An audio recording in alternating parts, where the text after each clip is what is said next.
저는 천안 공고에서 근무하고요. 네, 수업 코칭 연구소에서 부소장으로 섬기고 있는 김윤수입니다. 만나서 반갑습니다. 네, 먼저 음악 너무 좋았죠? 네, 우리 박보경 선생님이 저희 교회 자매예요. 네, 그래서 제가 섭외했는데 좋았나요? 네, 이분들에게 제가 사실 두 곡도 제가 선곡해서 부탁드렸습니다. 네. 예. 우리가 첫 번째 들었던 곡이 뭐죠? 예, 걱정 말아요 그대. 네.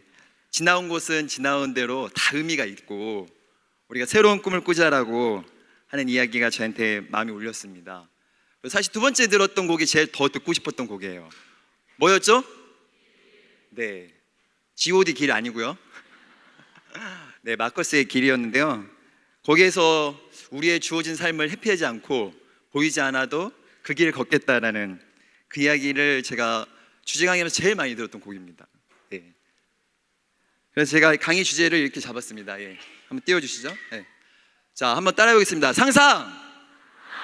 하나님 안에서 나다움 찾기. 네. 먼저 우리 양옆에 선생님께 한번 인사를 한번 해볼게요. 선생님들 옆에 사람 한번 눈을 한번 바라보세요. 눈을 한번 바라보시고 선생님 악수하시면서 이렇게 한번 인사해 보겠습니다. 선생님, 하나님 안에서 선생님다운 상상을 하세요. 네. 네, 이렇게 강의 주제를 제가 붙들게 된 배경을 먼저 좀 이야기 나누겠습니다. 제가 맡은 주제가 뭔지 아시죠? 네, 교육 영역에서 상상이에요.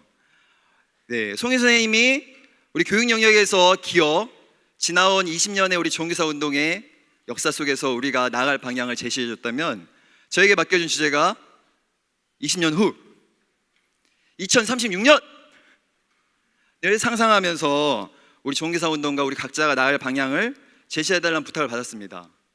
가능하겠습니까? 선생님들 2036년에 상상이 되세요? 네, 제가 무슨 예언자도 아니고 이 대표님들 이런 걸 시켜요. 요즘 대표님들이 주제 강의를 안 하는 경향성이 있어요. 비전 선포식에 딸랑 10분 한다고 하십니다. 예. 자기네들이 부담스러우니까 이렇게 떠맡깁니다. 이렇게. 제가 이 강의를 준비하면서 그래 일단은 제가 듣고 그래 2036년 미래 어떻게 바뀔지 일단 고민하기 시작했습니다. 일단은 제 안의 지식이 짧기 때문에 여러 책들을 참고했어요. 이런 책들을 읽었습니다. 네. 네. 잘 읽었을까요? 네. 이러한 학교 교육의 제4의 길. 마이클 애플슨 교육은 사회를 바꿀 수 있을까? 최근에 쓴 넬 라딩스라고 민주주의 교육을 쓴 존 듀이 버전을 100여 년이 지난 넬 라딩스가 21세기 교육과 민주주의라고 재해석해가지고 미래교육을 진단하고 있습니다. 이런 미래교육의 통찰을 주는 좋은 책을 만났습니다. 꼭 일독을 권하고요. 그런데 좀 더 구체적인 미래교육의 모습이 뭐지? 또 찾아보기 시작했습니다. 있더라고요. 수많은 연구물이 나와 있는데 그중에 제일 많이 인용되는 것이 바로 이 OECD의 미래교육의 시나리오였어요. 그걸 한번 딱 보면 네, 미래교육에 대한 시나리오가 전문가들도 진단이 하나가 아니에요. 너무나 여러 가지예요. 현상 유지될 거다. 아니다, 학교가 재구조화될 거다. 아니야, 학교를 아예 탈학교할 거다. 학교라는 자체가 아예 완전히 변모될 거다. 이런 다양한 시나리오 속에 우리 교육이 어떻게 나갈지, 그러면서 교사의 역할은 기존의 지식의 전수자 역할보다는 학습을 안내하고 멘토의 역할이 훨씬 커질 거고, 우리의 교육과정의 모습은 표준화된 교육과정에서 맞춤형 개별형으로 갈 거다. 이런 식의 진단이 많았습니다. 저는 이런 것들을 정리하고 과연 우리가 미래 교육을 준비하는 교사, 그것도 우리 기독교사가 어떤 상상을 하며 그 길을 걸어가는지 강의를 준비해 가는 중에 이 얘기는 제 이야기가 아닌 것을 깨달았습니다. 하나님이 지금 이 자리에 김효수 저를 세우신 것은 저를 통해서 하나님이 하시고자 하는 말씀이 있다라고 믿습니다. 네. 그래서 저는 이 마음이 드니까 너무나도 부담스러운 주제가 그렇다. 나 김효수다운 경험의 이야기를 하자. 39살 동안 살았던 나의 경험, 20살 때 예비교사로 98대에 참여했던 좋은교사 운동의 역사에 함께한 20, 30대의 삶을 나의 경험과 나의 실적인 고민과 작은 깨달음을 선생님에게 나누는 것이 낫겠다는 생각을 했습니다. 그 속에서 저는 우리가 꿈꿔야 될 상상을 이야기하고 싶습니다.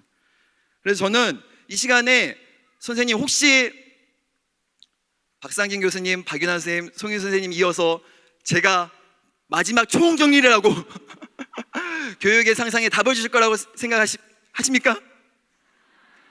네, 제가 많이 꼬이네요. 그렇다면 그 마음을 일단 내려놓으십시오.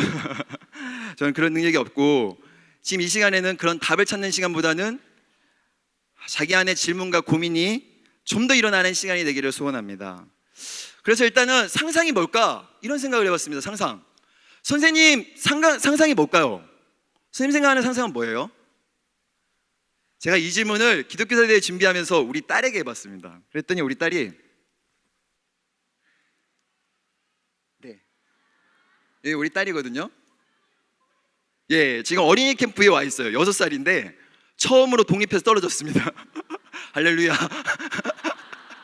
우리 부모님들 6살까지 키우시면 됩니다.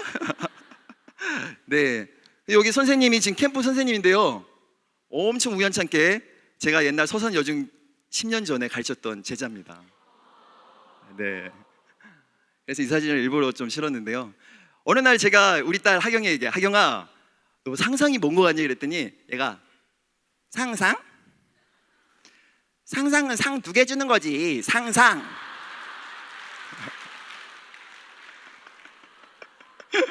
정말 우리 아이다운 발상이죠. 그래서 저는 그렇다. 상상이 애도 이렇게 생각을 하는데 내가 생각하는 상상을 한번 재개념하고 그걸 관점으로 한번 선생님께 나눠보고 싶다 생각을 했어요. 그래서 상상에 대해서 사전적 의미가 뭐지? 한번 생각을 해봤더니 사전에 이렇게 나와 있더라고요. 상상은 실제로 경험하지 않는 현상이나 사물에 대해서 마음속으로 그려보는 거랍니다. 이 비슷한 단어가 망상, 공상, 환상 이런 게 있죠.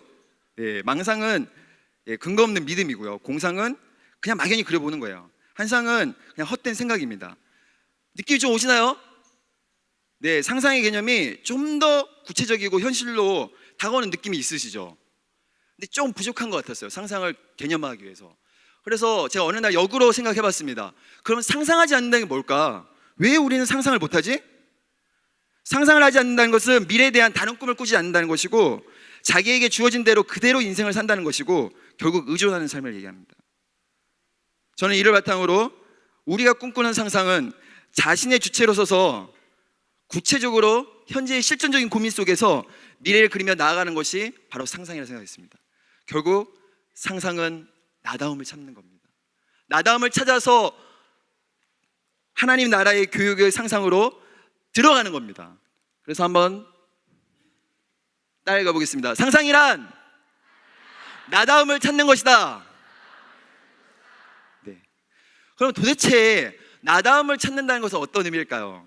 저는 2가지 측면에서 나다움을 찾는다는 것을 이야기하고 싶습니다. 첫 번째로 나다움을 찾는다는 것은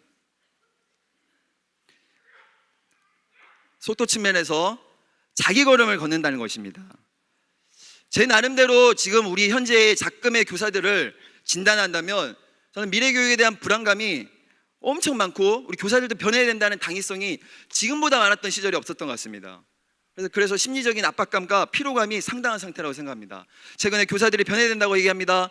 지식의 전달자를 넘어서 지식의 촉진자가 돼야 되고, 교육과정의 전달자를 넘어서 교육과정을 개발해야 된다고 얘기하고, 교육과정을 재구성하라고 얘기하고, 학교를 넘어서 지역과 마을을 네트워크하고, 이제 글로벌 시민을 키우기 위해서 세계 시민의 역량도 키워야 된다고 얘기합니다.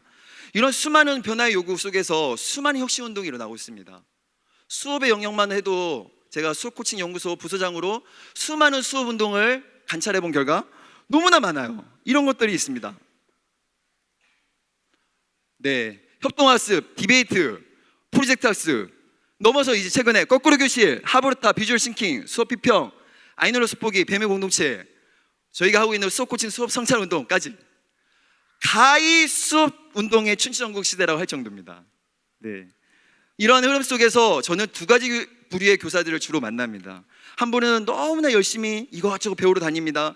정말 아이들에게 좋은 배움을 주려고 정말 연수를 1년에 200시간 이상씩 채우시는 분도 봤어요, 제가. 네. 또 하나의 부류는 어떻습니까? 미래교육의 요구를 보면서 그것이 보편화되는 날, 그 교사 역할을 보편화되는 날, 나는 명예퇴직을 고려하겠다. 그날이 내 정년퇴직까지는 안 해야겠다 라고 얘기하면서 회피하는 분들을 여러 번 보았습니다. 공통적으로 어떻습니까? 대응하는 방식은 다르지만 미래교육에 대한 심리적인 압박감이 있는 겁니다. 과연 미래가 어떻길래 이렇게 우리가 두려워할까요? 2030년에 상상이 되시나요? 저는 상상이 잘 안 됐습니다. 그래서 역으로 또 생각해 봤습니다. 그럼 20년 전 98년에 내가 2016년 20년 후에는 어떻게 교육이 바뀔 것이라고 내가 상상을 했지? 한번 돌아가 봤습니다. 98대로 한번 돌아가 보겠습니다. 저는 사실 98대에 예비교사를 참여할 때 큰 사모함이 없이 참여했습니다. 당시 교원대 CCC 대학생이었던 저에게 우리 선배인 김현수 선생님이 기독교사 신문 창간호를 가지고 오시면서 자원봉사를 하면 공짜로 수련회를 갈 수 있다라고 제안했습니다. 여러 선배 순장님들이 신청하는 걸 보고 저도 덩달아 신청을 했습니다. 그때 춘천 강원대에서 했는데 저는 이모집이 춘천이라 미리 일주 전에 가 있었습니다. 근데 이게 어쩐 일입니까? 대회 한 3, 4일 전부터 폭우가 내린 겁니다. 경춘선이 끊깁니다. 도로가 파열됩니다. 그때는 핸드폰도 없었던 시절이라 제가 뭐 연락할 방법도 없고 몇 분 친한 순장님들한테 연락을 했더니 아무도 안 온다는 겁니다. 그 당시 제가 대학교 1학년, 제가 혼자 거길 갈 수 있겠습니까? 저는 갔습니다. 어떤 마음으로 갔냐? 이 대회는 분명히 망할 것이다. 어떻게 망하는지 한번 보자 하면서 이틀 전에 입소하게 됩니다. 그래서 저에게 맡은 일은 많이 붙이고 다닌 겁니다. 포스터를 붙이고, 그때 김진우 선생님과 제가 한 줄을 이루어서 포스터를 붙이고 다녔습니다. 그때 김진우 선생님이 머리는 검했습니다. 지금 그 당시에는 검했어요. 그 대회 전날이 되었습니다. 저는 강원대 로비에서 정말 기윤식 교사 모임 10여 명 선생님과 대학생 자봉 10여 명의 선생님들 한 30명밖에 안 되는 인원이 뜨겁게 기도하는 그 현장 속에서 아마 송인 선생님이 그때 기도회를 인도하셨던 것 같아요. 그때 이런 기도를 하셨습니다. 이 대회가 망하면 안 됩니다. 전세금을 이 대회에 집어넣는 사람들이 너무 많은 겁니다. 그 정도의 헌신이 있었던 겁니다. 저는 망하는 것이 어떻게 되느냐 보자라는 마음을 접었습니다. 얘기했습니다. 최소 마지노선인 600명을 채워달라고 기도드리는 간절한 기도에 저도 응답했습니다. 네, 그날 당일이 되었습니다. 하나님께 원망스러울 정도로 폭우는 끊이지 않았고 이제 정말 가능성이 없구나 마음을 접을 때 수많은 무리들이 기독교사 신문 쪼가리 안에 들고 기독교사 앞 신문 나온 거 네, 그거 쪼가리 안에 들고 수없이 모여서 꾸역꾸역 밀려온 선생님들이 920명. 다음 세대를 책임지는 기독교사로 개의 예배 때부터 우는 선생님들을 보며 저는 얼마나 감격스러운지 모릅니다. 첫날 박상진 교수님의 강의가 시작됐습니다. 어제 했던 그 강의였습니다. 네. 시그널로 보셨죠? 그 강의를 저는 현장에서 들었습니다. 기독교사의 부르심이 얼마나 영광스럽고 고귀한지, 단순히 아이들 복음을 전하고 그리스도의 향기를 드러내는 크리스찬 교사의 삶 정도로 생각했던 저에게 제 인생의 소명의 BC와 AD가 갈려지는 역사적 사건이 98 기독교사 대회였습니다. 저는 98 기독교사 때 수많은 교직의 꿈과 그 다음에 20년 후 정확한 시점을 기획하지는 않았지만 미래교육이 상당히 바뀔 줄 알았습니다. 그때 어땠습니까? 98년도? 당시 2년 후에도 상상이 안 됐던 시대예요. 2년 후가 뭡니까? 2000년 뉴 밀레니엄. Y2K 밀레니엄 버그가 일어나서 컴퓨터가 마비돼가지고 지구가 종말할 거라고 생각했습니다.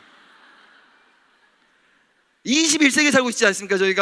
제가 초등학교 시절만 해도 21세기에는 공상영화에서 자동차는 날아다니고 가상현실이 홀리그램으로 막 뜨는 그런 걸 상상했습니다.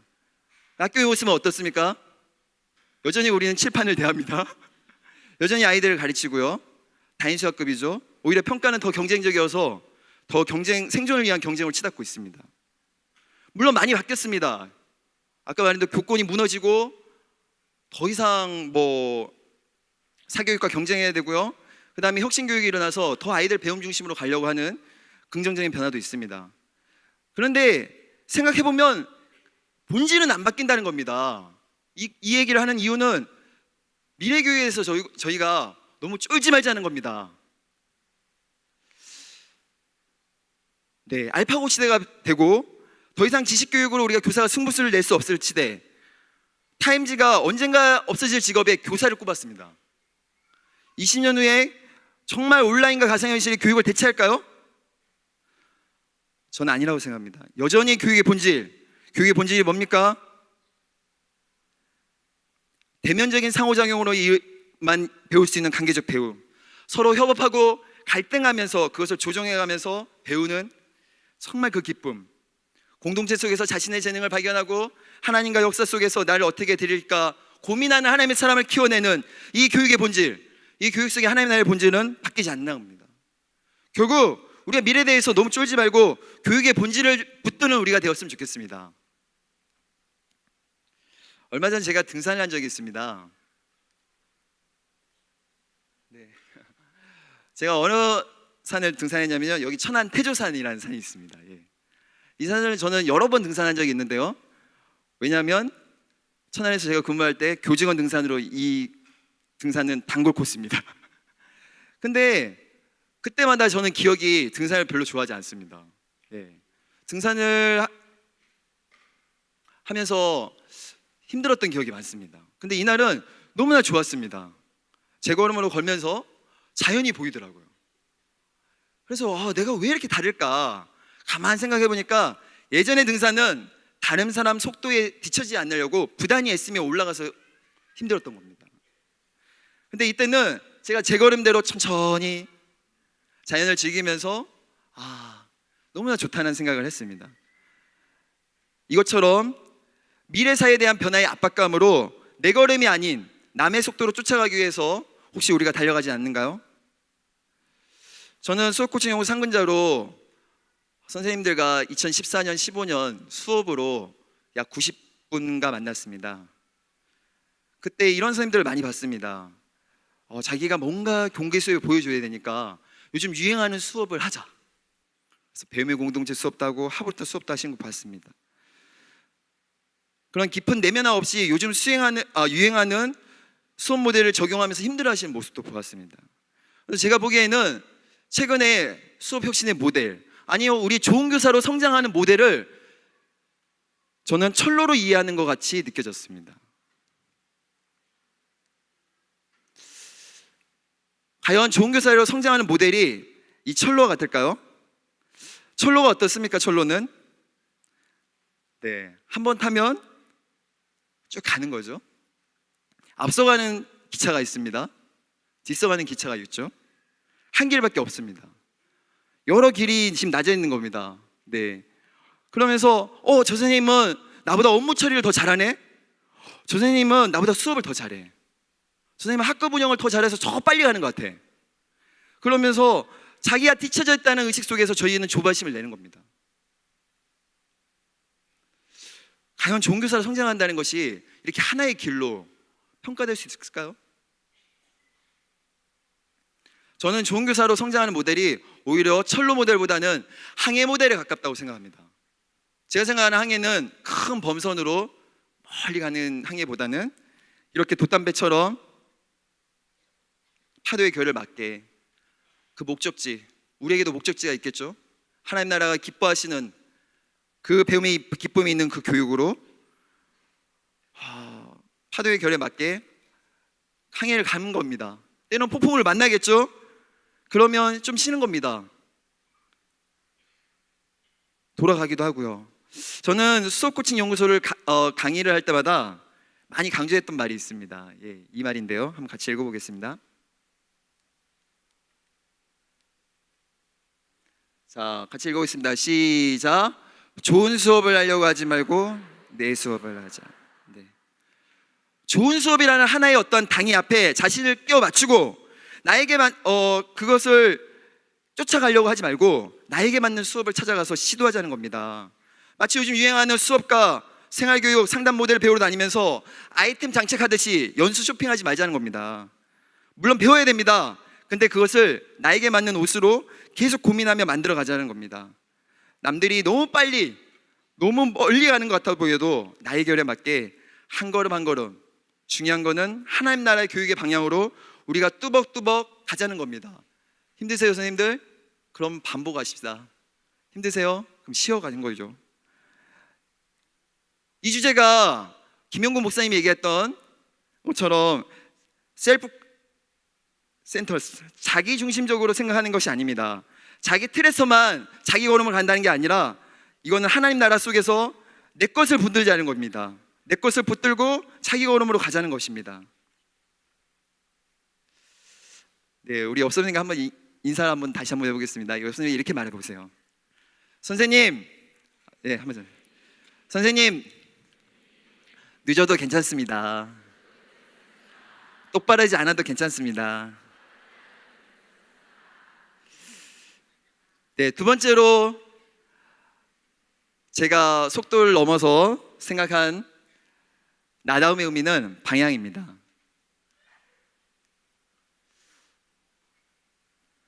교육의 주체로서는 하나님 나라의 교육을 위해서 교사다움을 회복하는 것이 제가 생각하는 방향입니다. 저는 2014년, 15년 수업코칭 연구소 상근자와 더불어 교육실천위원장 일을 맡았습니다. 가정만번 1:1 결연, 공감친구 캠페인 등을 추진했고요. 그러는 중에 제가 2015 개정교육과정에 대응했던 일이 있었습니다. 작년 5월에 통합사회 개정 1차 시안을 분석해서 조은교사 내부 토론회를 했고요. 그런 것들이 언론에 보도되더니 교육부의 변화의 반응이 있었습니다. 그래도 공식적인 2차 공청회 토론자로 나가게 됐습니다. 그걸 가지고 국회 토론회도 나가고 EBS 생방송 대토론까지 나가면서 이 문제를 끈질기게 붙들고 나갔습니다.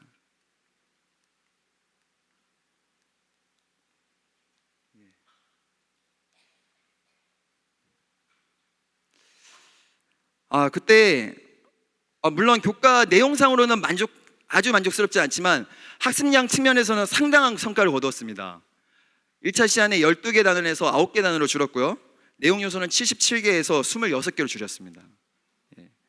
그때 저는 한 교사가, 한 공동체가 국가 수준의 교육과정을 관심을 갖는다고 얼마나 변할까라는 의구심이 있었는데 이런 목소리가 필요하구나라는 것을 여실히 느꼈습니다. 저희 대부분이 국가 수준의 교육과정의 개정에 큰 관심이 없습니다. 저 또한 그랬습니다. 근데 놀라운 것은 제가 제2차 공청회 교원대 국제회의실 갔을 때였습니다. 엉뚱한 사람들이 관심을 간다는 겁니다. 200여 명의 제가 명단을 몇몇을 보았습니다.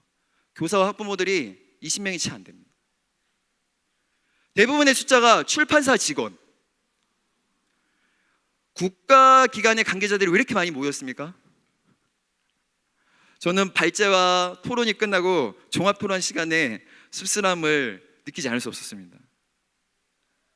정부기관 관계자들이 일어나가지고 산자부 사무관이 너무나 중요한 무역단원이 빠졌다, 반영해달라.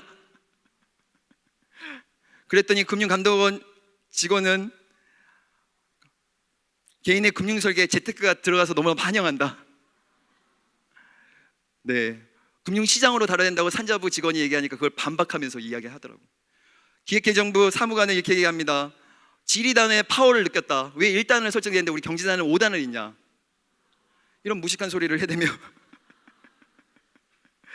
정말 씁쓸함을 느끼지 않을 수 없었습니다. 저에게 마지막 발언의 기회가 주어졌습니다. 저는 이렇게 말했습니다. 저는 이 자리가 매우 실망스럽습니다. 우리 아이들이 배울 교육과정을 결정하는 이 일에 우리 아이들의 삶에 대한 고민이 이 순간에 있습니까? 교육의 주체라고 얘기하는 교사, 부모, 학생들의 목소리가 여기에 지금 들립니까? 저는 참담합니다. 이런 이야기를 고백한 적이 있습니다. 저는 이런 교육과정 논의 속에서 교사들이 여전히 주체로 서지 못하고 교육과정의 전달자로만 여기는 것을 깨닫게 되었습니다. 송 선생님이 얘기했듯이 여전히 교육부는 위에서는 우리를 말단 공무원, 가장 관료적인 하급 공무원으로 그대로 전달하는 정도로서만 우리를 여기고 있다는 겁니다. 여기서 저는 자각이 일어났습니다. 그래, 나는 교사야. 그래, 너희들이 국가가 정한 것을 그대로 전달하는 존재로 나를 보는 거야? 그래, 내가 교사다움으로 나다움으로 이제 교육을 하겠어 하는 자각이 일어났습니다. 여기서 우리가 분명히 좀 더 깊게 생각해 봐야 됩니다. 어쩌면 지금까지 우리 교사들이 교육과정의 전달자로 자임해왔기 때문에 위에서 그렇게 보는지 모르겠습니다. 최근에 지역 단위에서 진보교육감이 13개 지역이 나오면서 학생 중심으로 바꾸겠다고 교사들에게 수업과 평가를 상당히 자율권을 주고 있습니다. 교사들이 알아서 함께 협력해서 배움 중심으로 교육과정을 재구성하고 교사의 자율성이 드러나게 수행평가를 더 확대하고 초등의 경우는 상시평가를 하는 등 이런 새로운 상황 앞에 우리 교사들이 어떻게 반응하나요? 많은 교사들이 옛날을 그리워하는 분들을 보게 됩니다. 도대체 제대로 된 자료와 매뉴얼도 안 주고 교육과정을 재구성하라니 현장을 몰라도 너무 몰라. 객관식 평가가 얼마나 공정하고 좋은데 무슨 수행평가야? 라고 이야기하는 반응하시는 분들 봅니다. 저는 이 모습이 성경에서 말한 출애굽 상황과 잘 빗대어 설명하셨다고 생각합니다. 우리 박상진 교수님은 98대회가 엑소더스한 사건으로 제가 말씀하셨는데 저는 최근에 한국 교육 상황에서는 최근에 저희는 출애굽을 벗어나서 강야에 있다고 생각합니다. 출애굽의 노예의 특징이 뭡니까? 그들은 상상하지 않았습니다. 아니요, 상상할 필요가 없었습니다. 노예였으니까요. 그래서 주어진 대로 살았고 자기 것을 찾지 않았고 의존했습니다. 삶의 주도성이 없었던 거죠. 우리가 그 전에 전혀 주도성이 없고 교육과정을 그대로 전달했던 그런 노예교육 시스템에서 그런 애국 교육에서 어느 정도 주어진 출애굽 상황이 주어졌습니다. 강야가 주어졌죠. 근데 여전히 더 힘듭니다. 업무도 안 줄어들고 경쟁교육 시스템은 더 강화되고 아이들은 갈수록 가르치기 만만한 존재가 아닙니다. 매뉴얼과 자율도 거의 없는 상황에서 맨땅에 헤딩하듯이 익숙지도 않은 배움 중심 수업하라고 그러고 교사의 창의성을 더 만들어내라고 하니까 부담스러운 겁니다. 그래서 강야에 있던 이스라엘 백성처럼 애굽을 고려하는 이스라엘 백성처럼 저희도 어쩌면 옛날에 그리워하는 것은 당연한지 모릅니다. 그렇다고 저희가 애국 교육으로 다시 돌아갈 수 있나요? 교사의 자율권과 전문성을 인정하지 않고 시키는 대로만 했더만 애국 교육 시스템을 과연 우리가 진정으로 가는 길입니까? 아닙니다.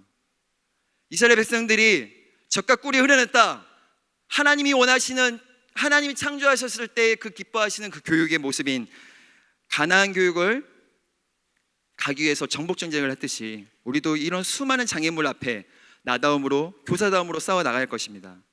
저는 이러한 맥락 속에서 올해부터 종교사 운동이 시작한 연구실천 X 프로젝트에 우리는 주목하고 관심을 가져야 된다고 생각합니다.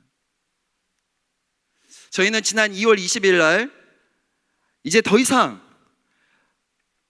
교수나 각종 연구기관에서 만든 교육과정이나 교육 이론들을 적용하는 소비자 입장에서 자리매김하지 않고 우리 스스로가 우리 문제의식을 가지 않고 우리 교육의 난제를 풀어가겠다고 선언했습니다. 연구가 뭐 별겁니까? 어렵지 않습니다. 우리가 했던 것을 기록하고 우리의 난제, 우리의 고민을 붙들고 나름의 대안을 찾아가는 것이 바로 연구입니다. 아까 송희 선생님이 우리가 만들어간 대안들을 많이 얘기했죠. 정말 많았습니다. 협동학습을 만나 지금 수업 전문가가 되신 우리 김현수 선생님, 아이들에게 좀 더 재밌고 정말 깨우는 수업하겠다 고민 속에서 지금까지 그 고민 속에서 나름의 대안을 만들어 가신 겁니다. 기독교적 수업과 아이들에게 배움 있는 수업을 디자인하는 것에 관심이 있다가 동료 교사들의 수업을 보고 이들의 내면을 만져주는 것이 먼저구나 생각해서 수업 성찰과 수업 친구 영역을 개척한 김태현 쌤, 우리 박소연 선생님 어떻습니까? 회복적 생활교육을 할 만한 엄청난 운동가나 카리스마 있는 분이 아니었습니다. 계시나요? 도덕교사로 이런 평화, 정말 아이들의 관계의 깨어짐을 보면서 아파하면서 회복적 정의를 만나게 되고 그것을 회복적 생활교육으로 변환시켜서 운동을 하게 된 겁니다. 그렇습니다. 우리가 더 이상 애국교육에 머물 수 없고요, 이 강야 교육 속에서 교육의 주체로 정말 실천하고자 몸부림칠 때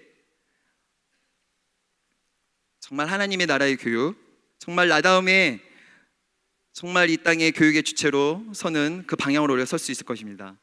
그러나 우리는 여전히 부족합니다. 부담스럽죠, 선생님들. 아까 자기 걸음으로 걷는다는 것은 조금 이해가 되고 위로가 되는데 내가 교육의 주체로 서야 된다니 우리 안에 어느 정도 부담감으로 다가옵니다. 어떻게 구체적으로 그러면 우리가 나다움을 실천할 수 있을까요? 네, 저는 두 가지를 제 경험을 바탕으로 제안하고자 합니다. 첫 번째 제안입니다.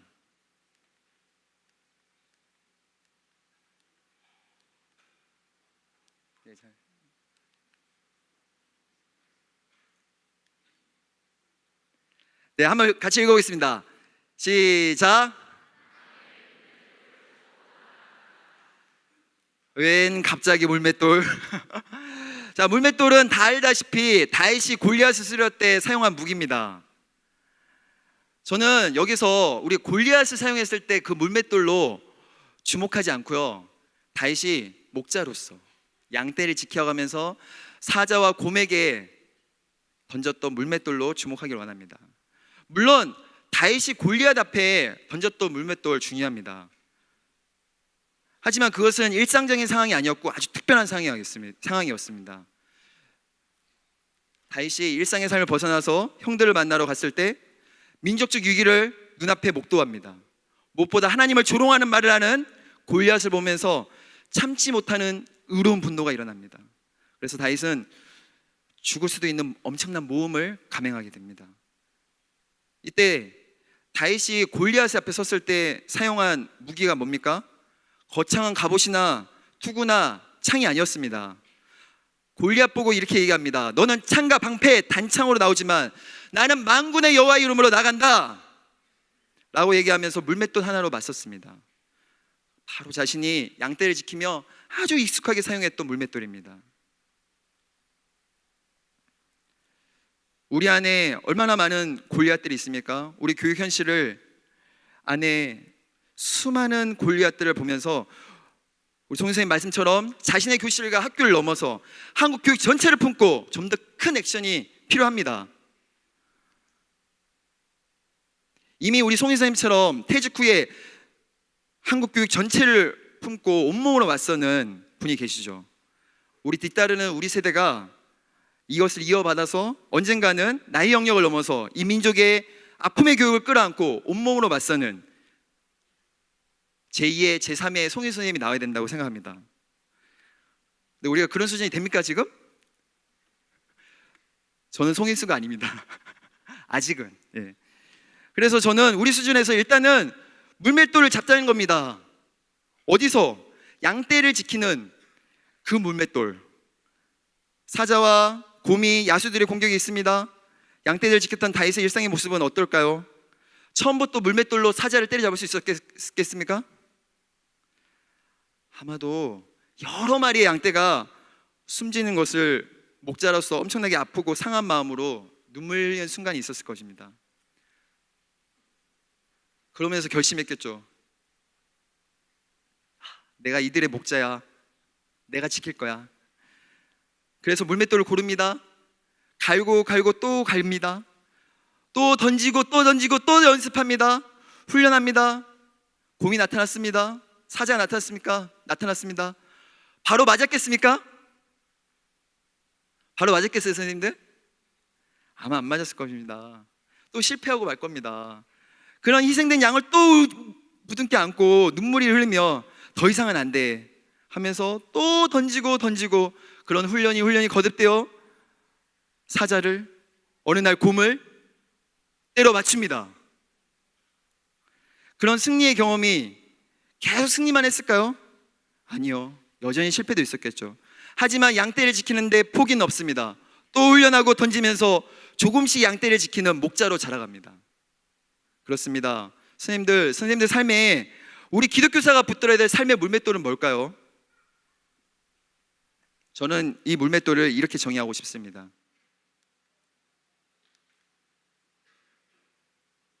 자, 한번 같이 읽어보겠습니다. 시작.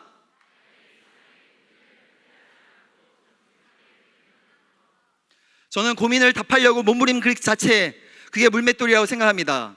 일상 속에서의 몸부림, 현실에 뿌리박은 영성으로 정말 내 수업에서, 학급 운영에서, 이 땅의 교육을 바라보면서 내가 무엇을 고민하고 무엇을 풀어가야 될까 정직하게 붙드는 겁니다. 그런데 왜 우리는 자꾸 갑옷과 투구를 입으려고 합니까? 왜냐하면 우리 앞에 있는 골리앗, 아니요, 우리 앞에 있는 사자가 두렵습니다. 내가 과연 물맷돌 하나로 갈 수 있는지, 이걸로 과연 내가 승부수를 낼 수 있는지 두렵기 때문입니다. 그러면 선생님에게는 물맷돌이 뭡니까? 이 시간 그것을 고민해보고 자기 마음속으로 그것을 갖길 원합니다. 돌아보면 저희 인생에서도 이런 주어진 숙제를 회피하지 않고 물맷돌을 붙들었던 경험이 여러 번 있었습니다. 가장 실존적인 상황으로 올해 1학기 경험을 나누도록 하겠습니다. 저는 천안공고에 오래 복직하면서 참 힘든 한 학기를 보냈습니다. 제가 명색이 수업코칭연구소 부소장이고 수많은 수업을 보면서 수업에 대해서 코칭을 했는데요. 막상 이제 제 수업이 됐습니다. 3월 첫날이 되는데 제 교직생회 가운데 처음 있는 일이 일어났습니다. 애들이 안 쳐다보는 겁니다.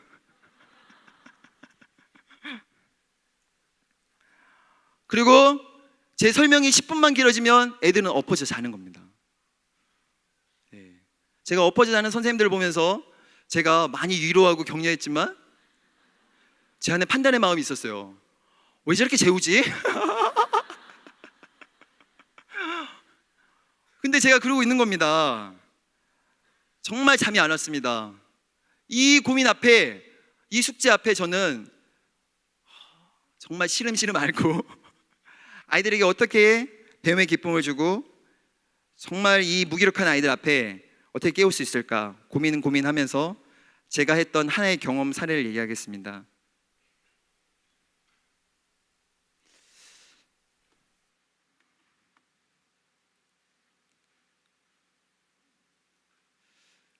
제가 특성화고인 천안 공고에 갔을 때 제 수업이 일주일에 1시간이에요. 주당 1시간. 사회 과목인데 1시간. 14개 반을 가르칩니다. 가르치는 학생들은 507명. 이 아이들과 깊은 관계를 맺고 정말 아름다운 수업을 만들어가고 싶은데 어려운 겁니다. 더구나 이 아이들에게 저는 이 아이들을 양떼로 바라보면서 이 아이들을 묶고 있는 억압의 세력 보게 되었습니다. 압제와 눌리고 포로된 자가 바로 우리 아이들이었습니다. 그들을 둘러싼 사자와 곰을 보기 시작했습니다. 이들은 꿈을 꾸지 않습니다. 이미 나는 공고에 왔을 뿐이야. 내가 원하지도 않았는데 여기에 왔어 하면서 선생님, 저희과는, 제가 건축과 담임인데 저희과는 취업 안 돼요 선생님. 선생님 저에게 너무 꿈 주려고 하지 마세요 이렇게 얘기합니다.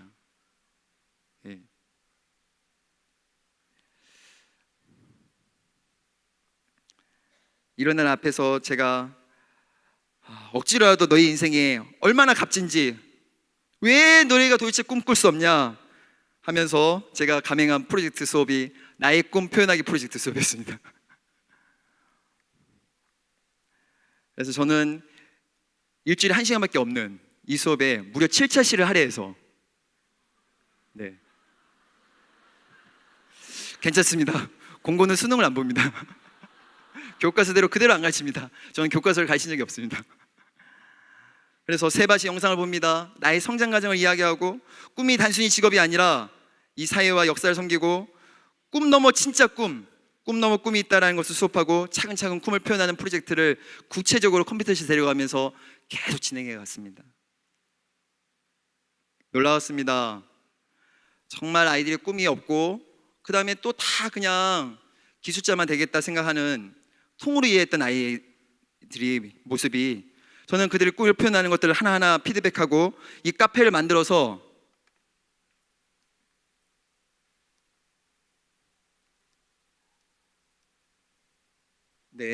카페를 만들어서 일일이 502명의 꿈들을 붙들고 피드백했습니다. 그리고 이들이 이 꿈을 찾아갈 수 있도록 기도했습니다.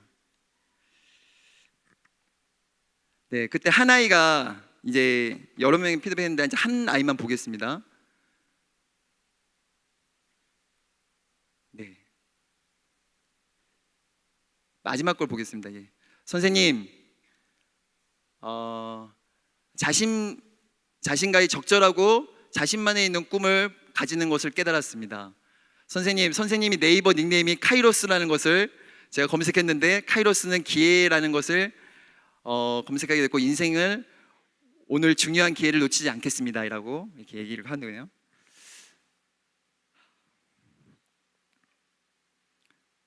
예, 그렇습니다.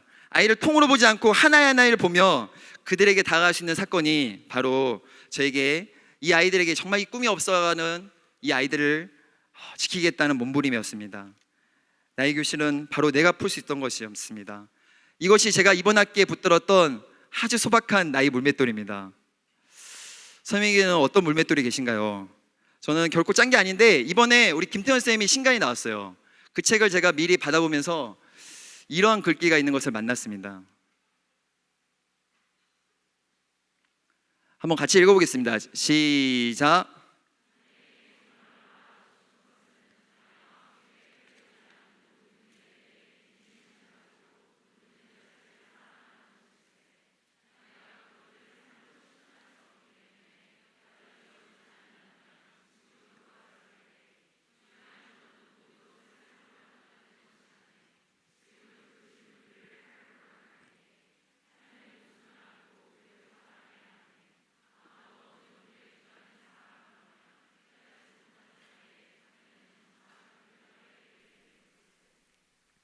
그렇습니다.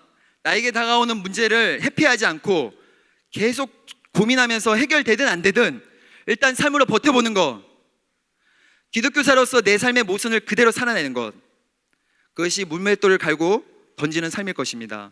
결국 리케가 말한 대로 우리가 그토록 구하던 그 답은 내 삶이, 내 수업이 결국 나중에 직접 말해줄 날이 있을 것입니다.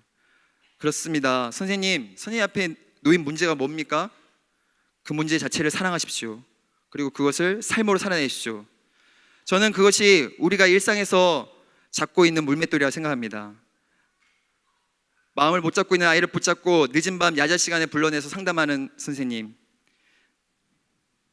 무기력한 아이들 앞에 배움을 주고자 밤늦게까지 수업 준비를 하며 활동지 하나 잘 만들어 보겠다고 애쓰는 선생님, 욕설과 비난으로 서로의 관계를 흠집내는 아이들을 보며 그들에게 공감 대화를 가르쳐주고 안전한 학급을 위해서 부단히 애쓰는 것, 학교 폭력 사태를 마주하며 밤늦게까지 회복적 서클을 하며 그들의 회복을 위해 애쓰는 선생님, 아이들 한 명 한 명을 관찰하면서 그들의 진로를 위해서 진심으로 조언해준 선생님, 특성하고 아이들의 자격증을 위해서 자발적으로 남아서 아이들을 지도하는 것, 이런 것들이 우리 구체적인 자신의 고민 앞에 스스로 답해가는 우리의 물맷돌이라고 할 수 있습니다. 이러다가 운 좋게도 고민하면서 연구 프로젝트 X와 연결될 수도 있고, 그러다가 하나님의 은혜 부어주셔서 그 영역에 책도 내고 대안도 제시해서 골리앗을 무너뜨릴 수 있겠죠. 먼저 고민을 붙들고 물맷돌을 붙잡는 그 자체가 의미가 있습니다. 제가 두 번째로 하고 싶은 제안은 이겁니다. 같이 한번 읽어보겠습니다. 저는 두 번째로 제안합니다. 함께 속에서 나다움을 찾자는 겁니다. 이때 갸우뚱하신 분이 계실 거예요. 나다움을 찾는다는 거 결국 개인 작업 아니야? 근데 왜 공동체 이야기가 나오는 거야? 개념적으로 모순을 느낄 수 있습니다. 하지만 역설적이게도 우리는 공동체 속에서 나를 발견할 수 있는 존재로 창조되었습니다. 공동체에 속한다는 것, 그것이 중요하다는 것을 우리가 당위적으로 다 알고 있습니다. 근데 여전히 우리가 왜 공동체에 쉽게 속하지 못하나요? 저는 저의 경우에는 두 가지 경우에 공동체에 쉽게 속하지 못했습니다. 먼저 첫 번째는 공동체에 속해 있으면서 서로를 알아가고 그 속에서 자리 잡는 데까지 그 어색함을 참아내야 된다는 겁니다. 사실 공동체는 불편합니다. 나와 다른 삶을 살아온 사람들, 다른 감정, 다른 사고 속에서 일어나는 그 갈등, 적당한 거리를 두고 살아가고 형식적인 모임들, 정말 내가 꿈꾸는 진실한 공동체는 이게 아닌데 여기도 아니구나 하면서 실제로 떠날 수도 있습니다. 두 번째는 공동체 속에서 내가 지지받고 싶어 갔는데 오히려 비교의식에 사로잡혀 열등감에 힘들 때가 많았습니다. 나의 능력으로 이 공동체에 기여하고 싶은데 사실 저보다 더 잘하는 사람들을 보면서 나는 여기 공동체에서 뭐지? 하는 생각이 드는 겁니다. 실제 제 경험을 좀 나누고 싶습니다. 제가 속해 있는 CCTIM 기독 사회교사 모임 수업코칭 연구소 다 이야기하고 싶지만 수업코칭 연구소 이야기만 간단히 나누겠습니다. 네. 네, 수업코칭 연구소는 2012년 1월에 시작했습니다. 이유철 쌤, 김태현 쌤, 제가 사실 이제 그날 이제 찍은 사진이거든요. 이게 그날. 네. 그날 저희가 2012년 1월에 우리 송인 선생님보다 더 유명한 신일진 교수님을 만나러 갔습니다. 저희를 도와달라고 수업코칭 연구소 우리 전문가 과정을 할 테니까 교수님 도와주십시오 하고 저희가 찾아갔습니다. 예. 그러면서 저희가 그때 조직도 없고 아무것도 없을 때 종로 앞에 부대찌개 집에서 저희가 작당을 했습니다. 그래서 수업코칭 연구회를 만들자라고 했습니다. 그래서 제가 뭐라고 했냐면 그때 이왕이면 수업코칭 연구회는 많으니까 우리는 좀 있어 보이게 연구소로 하자 라고 얘기하고, 예, 우리 이기천 선생님은 그러면 난 뭐 하는 거냐 이랬더니 연구소니까 소장님 하세요. 김태현 선생님은 내가 뭐 하는 거냐 그래가지고 그러면 연구소는 부소장이 있으니까 부소장 하면 되겠네 이렇게 딱 해서 그럼 너는 뭐 할 거냐 이렇게 얘기하더라고요. 저는 제가 뭐 한다고 했을까요? 연구소에는 연구원이 있는데 제일 먼저 앞서 있는 연구원이 선임연구원이다. 난 선임연구원이라고 하겠다 이러면서 저희들이 얼렁뚱땅 네, 조직을 만들고 각자 자리를 나눠 가졌습니다. 그리고 이걸 너무 기념해야겠다라는 생각이 들어서 종로를 거닐면서 밝은 데를 찾았습니다. 우리가 사진 한번 찍어야 되는데 밝은 데를 찾다가 찍은 곳이 어디입니까? 여기가 종로에 있는 조계사입니다.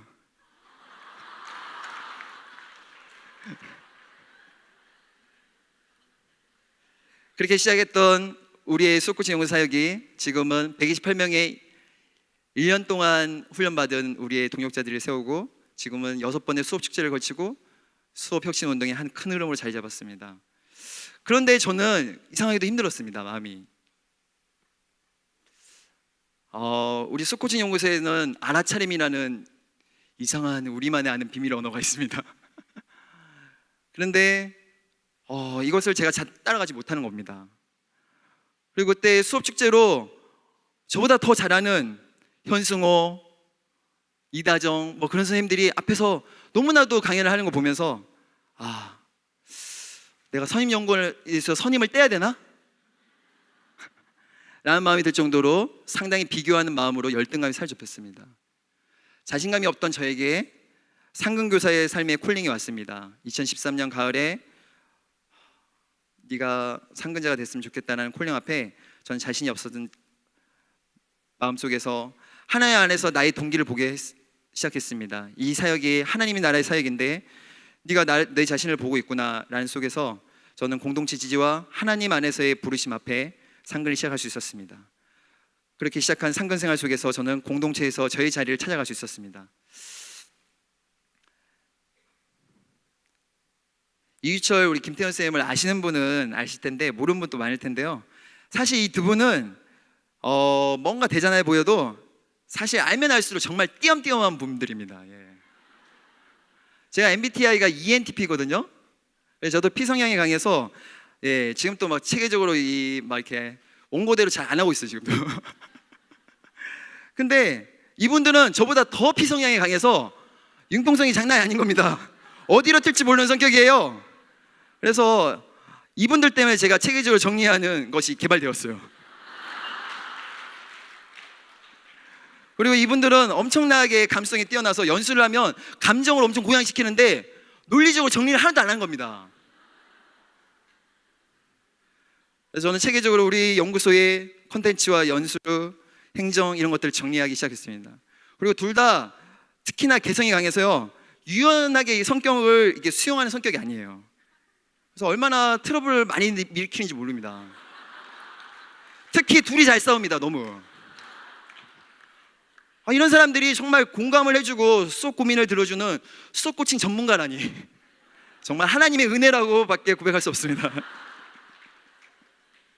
그리고 둘 다 국어교사라서 상당히 미시적이에요. 그래서 김태현 쌤은 수업 친구와 수업 나눔, 정말 동료 교사와 함께 수업을 나누자라는 수업 친구 만들기 운동을 했어요. 예, 저는 이걸 좀 더 크게 뻗어나갈 수 있겠다 생각해서 네, 우리의 교직의 생활의 본토를 누가 점령하고 있습니까? 나이스, 업무 포털, 자료 집계 이런 게 우리의 교직의 봉토를 점령하고 있습니다. 네, 그때 우리가 하려는 수업 친구 수업 나누면 어디가 있습니까? 울릉도 아니 독도에가 있습니다. 거의. 네. 저희는 그래서 학교 단위 수업 나눔 운동을 뭐라고 얘기하냐면 교사 본토 상륙 작전. 네. 저희가 그래서 2014년 신릉중을 시작으로 2015년에 12개 학교를, 2016년에는 수업 나눔 모델 학교 9개를 진행해서 현재 단위 학교에서 수업 나눔 운동을 펼치고 있습니다. 이 속에서 저는 열등감을 극복하고 공동체를 떠나고 싶은 시절을 넘어서 나다움으로 이 공동체 속에서 살아가는 것을 배우게 되었습니다.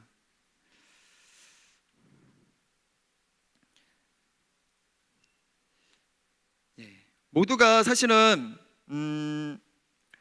탑 리더일 필요가 없습니다. 공동체는 약점이 있습니다. 모든 사람에도 약점이 있습니다. 그 빈틈을 채워주는 사람도 저는 소중하다고 생각합니다. 저는 한 영역에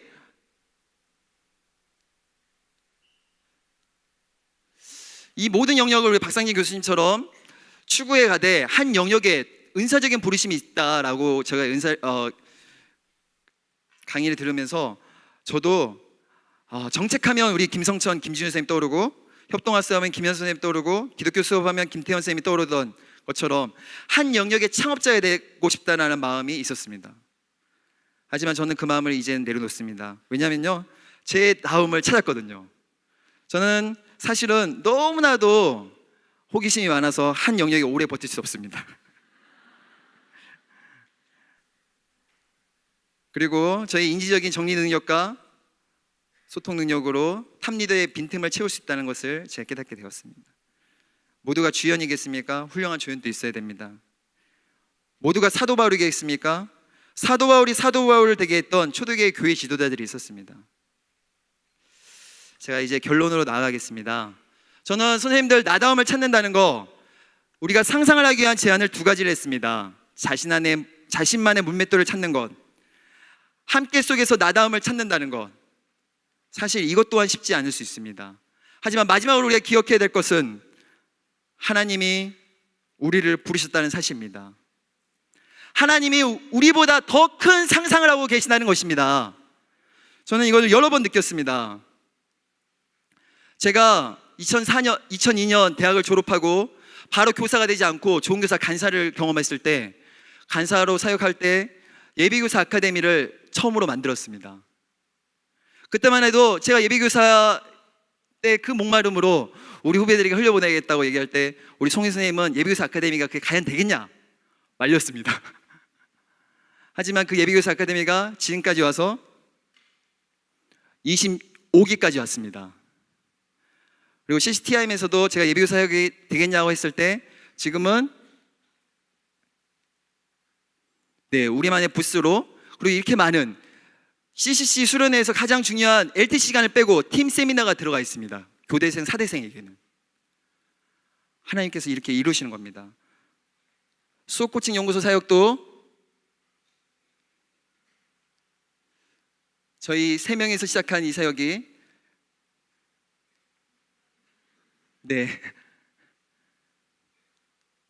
이렇게 하나님께서 이루신 것입니다. 하나님이 긴급하신 겁니다. 하나님이 더 급하신 겁니다. 우리 종교사 운동 어떻습니까? 저는 9.8대 때 처음 시작할 때 솔직히 우리 종교사 운동이 이렇게까지 나갈 줄 몰랐습니다. 저는 기독교사 연합, 기독 학생반을 하고 복음을 전하다가 서로 다시금 유로받고 소명을 받는 정도로 상상했습니다. 그러나 지금 우리 송 선생님이 얘기했듯이 지금 우리 교육계에 아주 유력한 교육운동으로 그리고 전 세계에도 없는, 전 세계 공교육의 기독교사들이 2,000명이 모여서 3박 4일 집회한다는 거 들어보셨습니까? 세계 기독교사회가 있지만 그들은 크리스찬 스쿨 선생님들입니다. 하나님께서 왜 이 역사 가운데 지금 우리를 이렇게 부르시고 하나님이 우리 종교사 운동을 이렇게 하셨던 것은, 저는 하나님의 더 큰 상상, 하나님이 이 땅 가운데 애통하시고 아파하신 마음으로 우리를 지금까지 이끌어 오셨다는 것을 기억해야 된다고 생각합니다.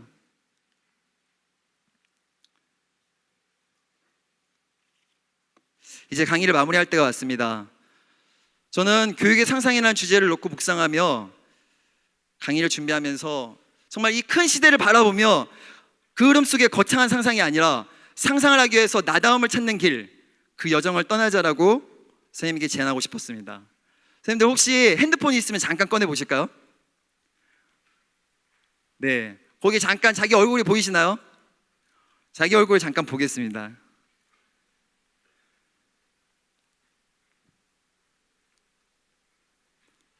네, 어떻게 선생님 모습이 어떻게 보이세요? 사랑스러우신가요? 네. 이게 제가 제일 좋아하는 사진인데요, 거울 속에 비친 나의 모습을 제가 찍은 사진입니다. 사랑스럽지 않으시나요? 네, 저는 사랑스럽습니다. 저는 저 다음으로 이 하나님 나라의 교육의 길을 한 걸음 한 걸음 걸어가 보려고 합니다. 우리 선생님들 옆에 사람이 이렇게 얘기했으면 좋겠어요. 선생님 이렇게 얘기해 보세요. 선생님이 너무나 소중합니다. 그리고 선생님 가슴에 손을 얹으며 이렇게 얘기해 보겠습니다. 가슴에 손을 얹으면서 이렇게 얘기해 보세요. 하나님, 나다움으로 하나님의 나라의 교육의 길을 걷겠습니다.